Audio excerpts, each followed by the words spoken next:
Okay, so it's a few extra steps in order to make any files edit only access.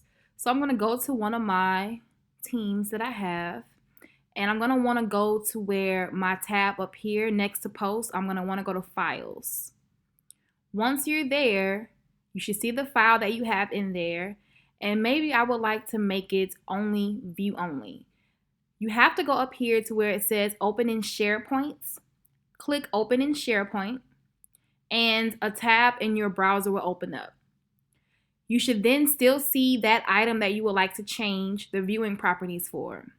Select the three dots next to the file name, and then you're going to want to go to Manage Access.